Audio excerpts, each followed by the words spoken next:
My beloved, there is something you have not fully understood about the pain you have been carrying inside your own home. You thought the wound came only from being overlooked, from being interrupted, from being thanked too quickly, or not at all, from being the one who keeps the day moving while no one stops long enough to ask what your heart has been holding. That hurt is real. I know it. I have seen it. But there is a deeper ache growing underneath it. It is the quiet place where being unseen by others has started to make you question whether you are truly worth seeing at all. I tell you this now because I do not want you to mistake familiarity for insignificance. I do not want you to confuse silence with lack of value. And I do not want you to keep standing in rooms you have filled with care while believing your presence is as ordinary as the walls around you. Weary heart, you have felt like wallpaper in your own home. Always there, always surrounding everyone with comfort, color, warmth, and steadiness, yet looked through, not truly looked at. Present, but rarely noticed. Useful, but not deeply cherished. And that feeling has been doing more to your spirit than you realize. What seemed like a small household sorrow, something too common to name, has been moving like a shadow through your inner life. Quietly, patiently, it has been trying to teach your heart a lie. It has been trying to make you believe that if your love is expected, then it is no longer precious. That if your hands are always needed, then your soul can be forgotten. But I have never seen you that way. I saw you when you finished one more task and swallowed the sadness rising in your chest. I saw you when you made the room lighter for everyone else while something inside you grew heavy. I saw you when you smiled gently, even though no one noticed how tired your spirit had become. I saw you in the kitchen when the house was quiet. I saw you in the hallway after everyone had gone to their own corners. I saw you in the silence when you were not asking for much at all, only to be felt, only to be held, only to be remembered in a way that was real. Dear soul, your pain has not come only from what others failed to say. It has come from what that silence has slowly been shaping inside you. Like a seed buried underground in darkness, this wound has been growing where no one could see it, sending roots into places even you have struggled to name. This is why I am speaking now, because your presence was never ordinary. Your love was never small. And what has been happening inside you is not something I will leave covered in shadow. Before I heal what has been wounded, I will first show you that nothing inside your home has been hidden from me. I see how the day begins before your feet even touch the floor. The room is still quiet, but your mind is already carrying the weight of what must be done, what must be remembered, what must be held together. You do not wake up tired because the morning has treated you harshly. You wake up tired because you are returning to a life where your presence is relied upon, but your heart is rarely reached. You are needed, constantly, but being needed is not the same as being cherished. I know the small movements of your days. I know how you prepare things before anyone asks, how you notice what is running low, what has been forgotten, what needs to be washed, folded, answered, replaced, cleaned, arranged, softened. I know how you carry details for everyone else like quiet containers in your hands, while no one seems to notice the heaviness pressing against your own chest. You remember who likes what, who needs what, who is worried, who is late, who is hungry, who is disappointed, and all the while, your own soul waits in the background, hoping someone will look more closely and ask about the sadness you keep covering with function. I see the smile you give when someone looks at you and says, "Are you okay?" And you say yes, not because yes is true, but because telling the truth would require more strength than you have left in that moment. Explaining the ache would mean opening a door you are no longer sure anyone knows how to walk through. So you make your voice gentle, you make your face calm, you offer a version of yourself that keeps the day moving. Then the moment passes, and the house continues, while your heart remains where it was unmet. Dear soul, I see how lonely it is to live among voices and still feel untouched. There are footsteps in the house, doors opening and closing, conversations, requests, routines, familiar sounds. Yet inside you there is a hidden room no one enters. They know your role. They know your usefulness. They know where to find what you provide. But the place in you that feels tender, overused, and quietly starving for tenderness has gone unseen for so long that even you have stopped expecting anyone to notice it. That loneliness is not loud. It is not dramatic. It settles slowly, like dust gathering in a room no one visits. It lingers in ordinary hours. It follows you while you are doing simple things. It sits beside you while you fold clothes, rinse dishes, answer questions, search for misplaced things, and keep one more piece of the home from falling into disorder. You have been surrounded, but not deeply accompanied. I see what happens when you are finally alone. The bathroom door closes, and for one moment, you do not have to hold your face together. The kitchen is dim after everyone has gone to sleep, and the silence feels wider than the whole day. The car is parked, the engine is off, and you sit there longer than necessary because there is relief in not being needed for a few more minutes. And then comes that exhale, that deep, private exhale, the one that carries more sorrow than words, the one that tells the truth you did not say out loud, the one who has been carrying too much. I have heard the thoughts you never dared to speak.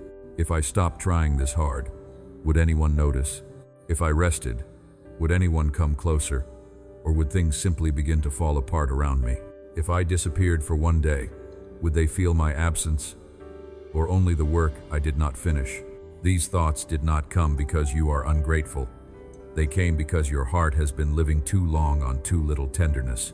A soul can endure much, but it was never meant to survive forever without being truly seen. You have felt like a candle burning in daylight, giving light, giving warmth, steady, faithful, constant, yet overlooked because everyone has grown used to the flame.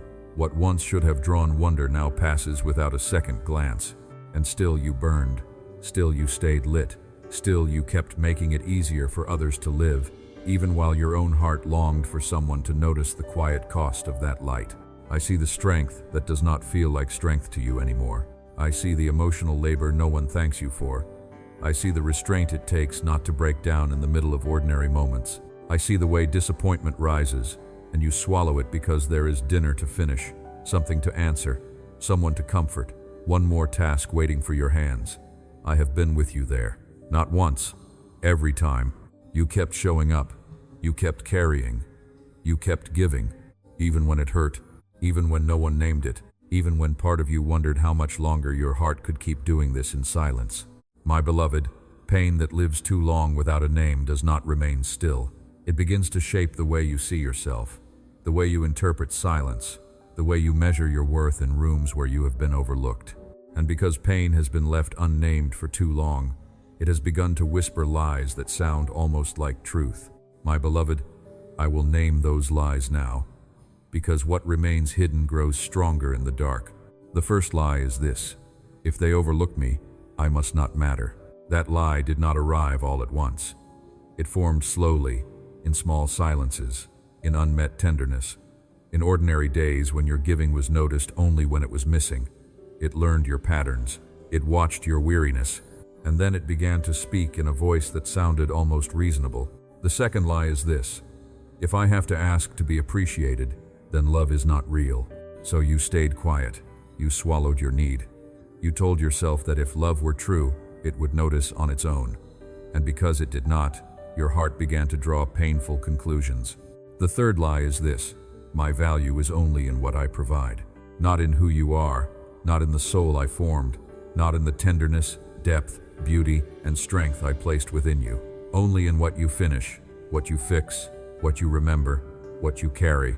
That is the lie that turns a person into a function and leaves the heart starving while the hands remain busy.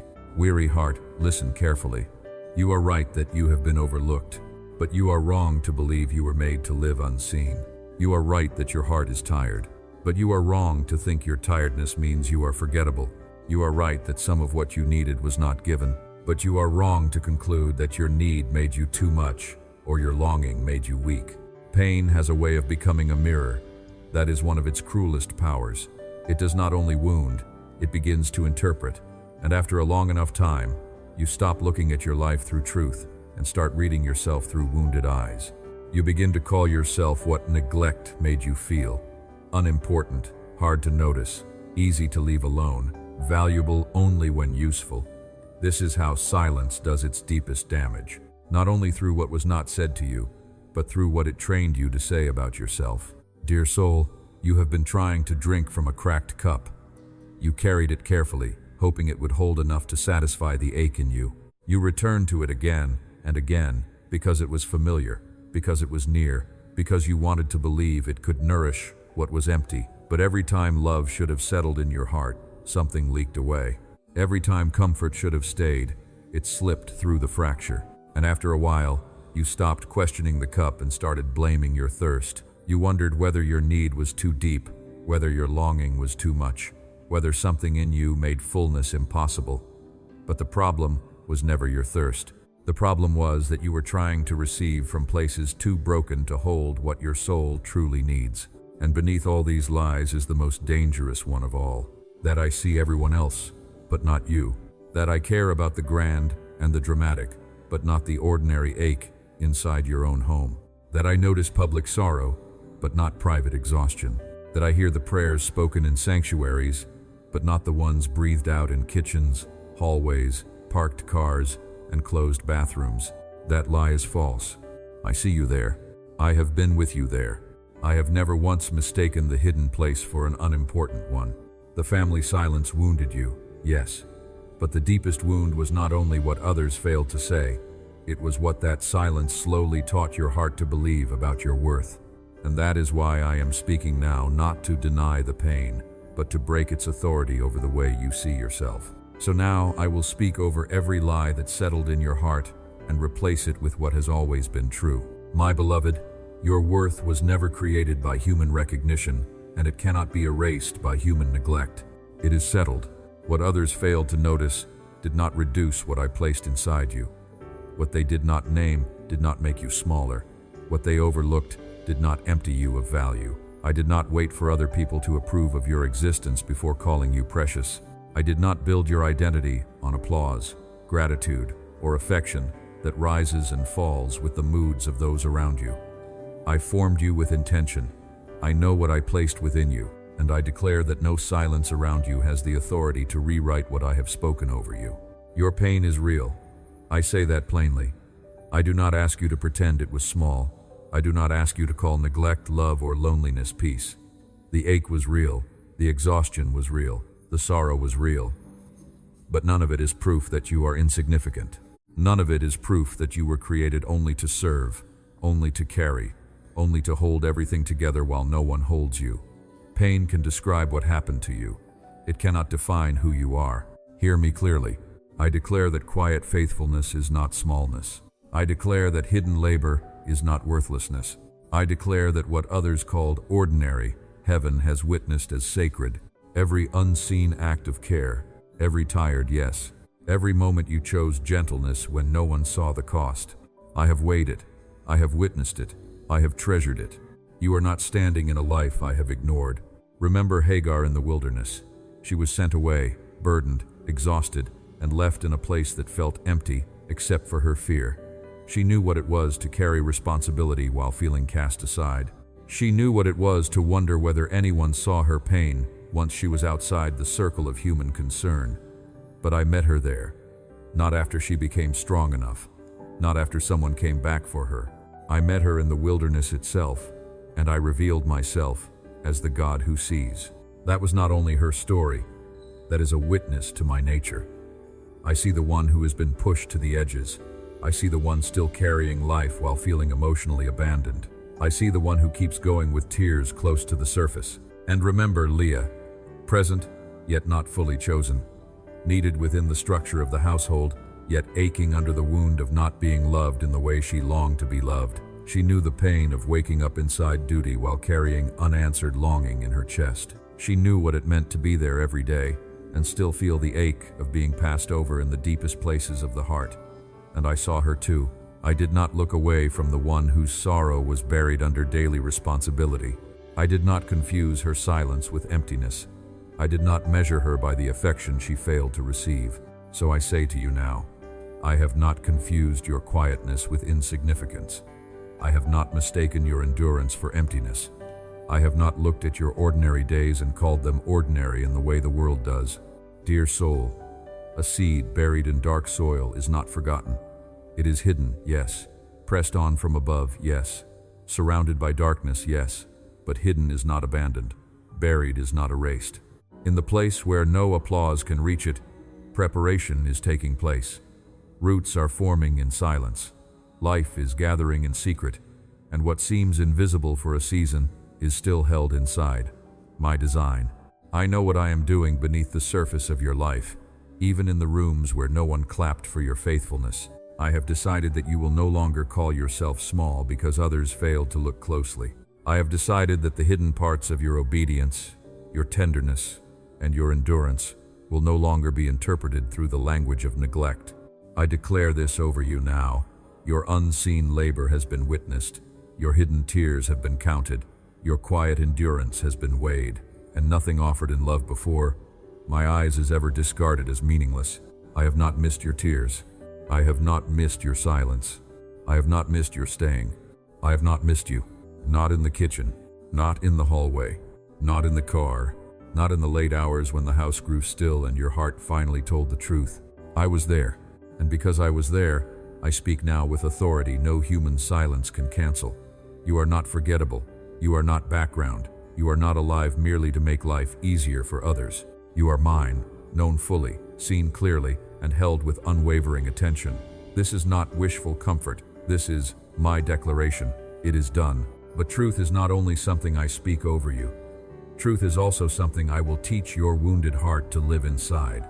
My beloved, healing does not begin when you finally learn how to speak about your pain in a softer voice.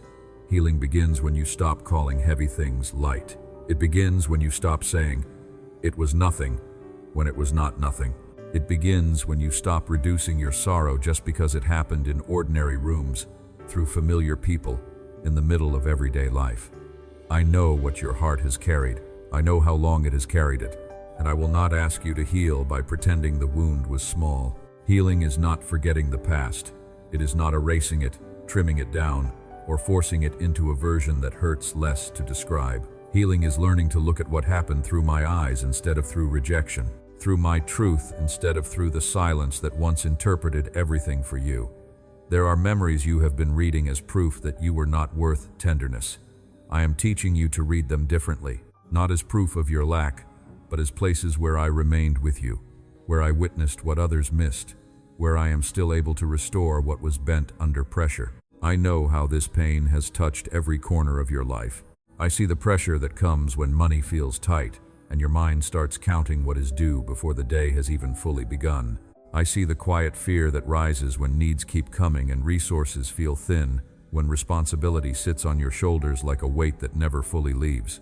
And even there, I am working. I am not only meeting you in prayer, I am steadying you in the strain, guarding you from despair, teaching your heart not to measure safety only by what it can hold in its hands. I am with you in the pressure. You are not carrying this alone. I see the physical exhaustion that settles in your body and the emotional exhaustion that settles even deeper. The tiredness that sleep does not fully fix. The heaviness that comes from always being the one who remembers, the one who absorbs tension, the one who keeps moving while part of you is quietly fraying. I am not standing far from that weariness. I am meeting you inside it. I am teaching your body and soul that they do not exist only to endure. I am calling rest back into places that forgot what rest feels like. I am restoring what strain has worn thin. I see the tension in family relationships, the careful words, the swallowed reactions, the way one room can feel fragile because so much goes unsaid. I see how easily old wounds are touched by ordinary conversations. I see the ache of wanting peace without wanting to disappear, and I am working there too. I am revealing what is yours to carry and what was never yours to hold. I am loosening the knot between love and self-erasure. Peace does not require your disappearance. I see the questions around work, calling, and purpose. The way part of you wonders whether your life has become only maintenance, only survival, only response. The way you have asked in quiet moments whether there is still something living inside you beyond what must be done. I know that question well. I planted purpose in you before the demands of life crowded around it, and I am not finished drawing it out. Even now, beneath duty, beneath fatigue, beneath routine, I am breathing life into places that still carry holy meaning. Your purpose is not gone. I see the loneliness you hide even when life is full of people, responsibilities, and noise. The loneliness that is hardest to explain because from the outside nothing looks empty. Yet inside, something aches for deeper companionship, deeper understanding, deeper rest. I am entering that inner place without force, without shame, without hurry. I am not afraid of the rooms inside you that have gone quiet. I know how to sit there with light until your soul remembers it was made for closeness, not merely survival. I have not left your inner life untended, and I see the relationships that have taught you to confuse being needed with being loved. The ones where you learned to stay useful so you would not feel abandoned. The ones where your giving became expected and your hunger had no safe place to speak. You are right that these patterns run deep, but you are wrong to believe they must rule your future. I am teaching your heart that not every relationship ahead must repeat the neglect behind you. I am breaking the old agreement that says, love must always cost you your voice, your rest, your truth. The pattern is not permanent.